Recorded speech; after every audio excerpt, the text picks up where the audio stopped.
Well, the U.S. and Israel are set to hold what is being called the largest and most significant war games in the two allies' history.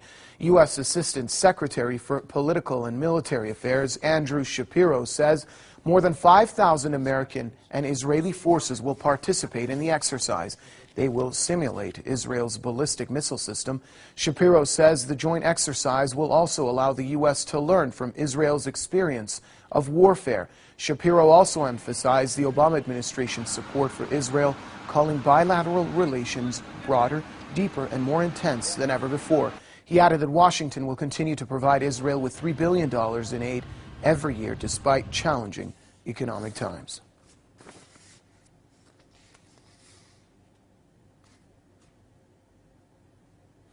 For more on the U.S.-Israeli war games, joining us on the line from Los Angeles is Mr. James Morris. He is editor of AmericaHijacked.com. Sir, welcome to the program. First of all, tell us about the significance of the timing of carrying out these war games. Oh, thank you for having me back on PressTV. And that's actually America-Hijacked.com, and I very much appreciate PressTV putting that out there on air. Well, I think it's very significant because you have a situation where Israel has been threatening to attack Iran. And I have a post at my America-Hijacked.com blog about that. And it basically is tinyurl.com/Israeli attack on Iran. And you can see the various articles posted there in the comment section as well. It's very concerning. The pro-Israel lobby in America, AIPAC, the American Israel Public Affairs Committee, and the neoconservatives, which compose the upper echelon of that lobby, have been wanting a war against Iran for quite some time now. And let's just hope that these war games don't coincide with an Israeli attack on Iran. And there are many America First patriotic Americans like myself here up of these wars for Israel in the Middle East. We're fed up of our government, the U.S. government, covering up for Israeli crimes and murder against Americans, including the deliberate Israeli attack on the USS Liberty back in 1967. And I'd like to also make a point that how many times has Iran attacked American ship like the USS Liberty and murdered American sailors and Marines like Israel did?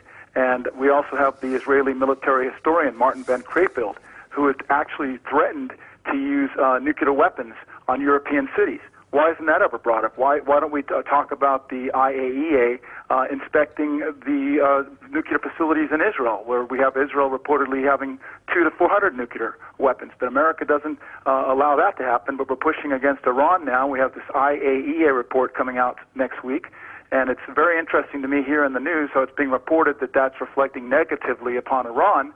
How do we know that? Does this pro-Israel lobby, AIPAC, and similar have influence on that IAEA to have a report to come out to that effect? These are all very interesting questions that any America First American like myself wants to know. We are sick and tired of fighting Israel's wars in the Middle East, getting thousands of Americans wounded and injured like we saw in Iraq, like we saw in Afghanistan. We went into Afghanistan because of 9/11, and 9/11 happened because of support for Israel. Enough is enough. We better not have another war for Israel and Iran. Otherwise, we're going to have an uprising against the Zionists here in America. You can bank on it. Interesting notions you mentioned there, but Mr. Morse, how do the average Americans, the 99%, of course, feel about their tax money, which is a significant amount of that, goes each year to Israel and now to war games with the regime which is technically at war with many countries in the Middle East? Well, that's a very interesting question. Unfortunately, most Americans have no clue. And I think you can go back to the example of when I was in touch with the CBS news radio, actually the television news program 60 Minutes. And you can find the email exchange that I had with CBS News 60 Minutes trying to get that news organization, which is considered to be the flagship news program in America. It airs every Sunday night nationally and is seen around the world. And I tried to get them to cover the Walton Mearsheimer book, The Israel Lobby and U.S. Foreign Policy. And I was trying to get them to talk about that because it indicated how the pro-Israel lobby, the neoconservatives included along with AIPAC, had pushed for us to get into Iraq, as I said here, but also wanting to get us into a war with Iran. Now, 60 Minutes deliberately did not cover that.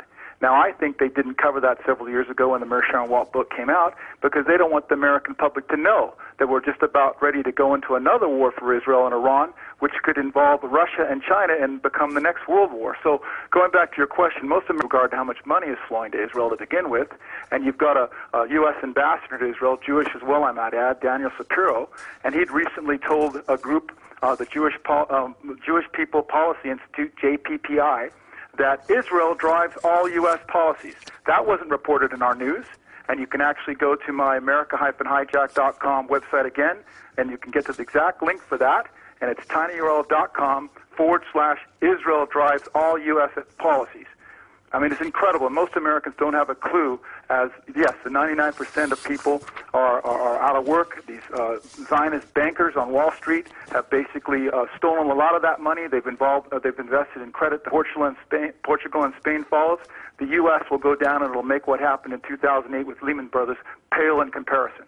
Not only are we facing possibly another world war if there's an attack on Iran by Israel, which would draw the U.S. into it, as FBI whistleblower Colleen Raleigh had said on my friend USS Liberty Star Phil Turney's Your Voice Counts radio show, but we could also be facing a world war and another depression. It's unacceptable.